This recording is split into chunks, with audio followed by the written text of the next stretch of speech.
It goes without saying that bees are so critical to feeding the world. Without bees, we have no pollination. Much of our food, directly or indirectly, with seed production, requires pollination. Leaning in on helping the bees be more productive is really critical. Our ecosystems would not function without the help of pollinators. You wouldn't have flowers, you wouldn't have trees, you wouldn't have food. So they're critically important for our survival on Earth, and not only through the food that we eat, but in the environments that we live in.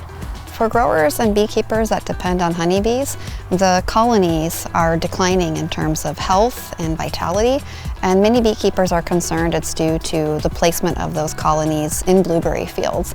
Could be nutritional, could be exposure to pesticides. So we're looking for practices, technologies, and the development of knowledge that points out why this is happening so we can effectively manage it.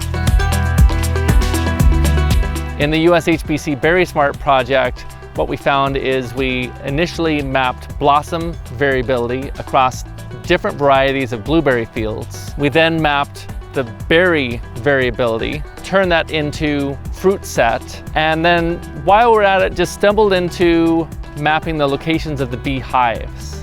And from that, we're able to document where are there areas of pollination pressure.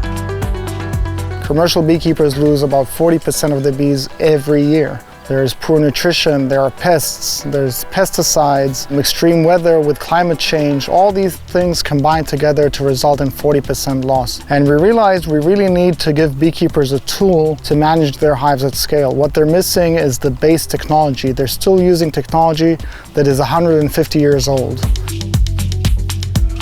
Here in Western Washington, where we're at, most of our growers rely on honeybees for pollination services, and honeybees are great pollinators in general. However, in many cases, our weather is not conducive for honeybee pollination.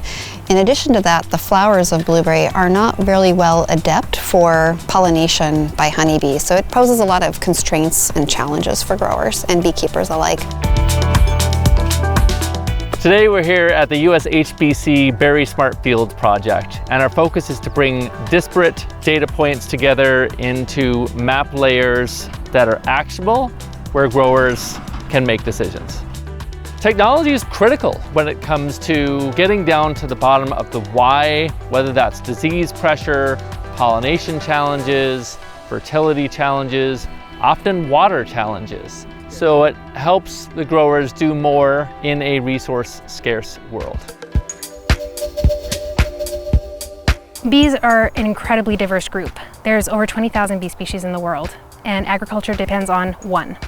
And so, our goal as BeeFlow really is to open growers' eyes into the possibilities that exist. Using more than just the honeybee, maybe the bumblebee or the sweat bee, or any of the other 20,000 species that might help do this work. Blueberry flower is evolved to work with a bumblebee, and bumblebee engages in a behavior called buzz pollination that shakes the flower at a specific frequency and releases the pollen. This is actually something honeybees cannot do, and so it takes 3 honeybee visits to be as effective as 1 bumblebee visit. If bumblebees could be domesticated in the same way, then they could absolutely be a better solution.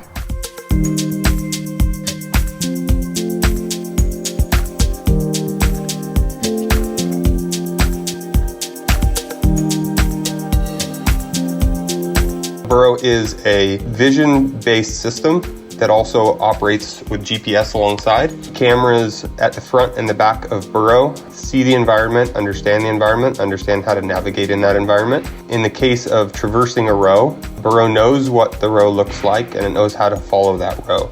So we collect a lot of data on honeybee activity levels, the quality and strength of the hives during the bloom season, pollen and nectar concentrations and compositions, pesticide accumulation in the hives, and of course the most important metrics are yield and berry size, which is one indicator of quality. So behind me you see the bee home. On the top we have solar panels. The colorful porches on the sides are the entrances for the bees. We have 24 colonies in each of these devices. Inside there's a robotic system that actually addresses the bees' needs in real time. It's able to manipulate the size of the hive, split hives, control the entrances, feed the hives with syrup. So we're really able to address the bees' needs in real time. Everything is done remotely through the system.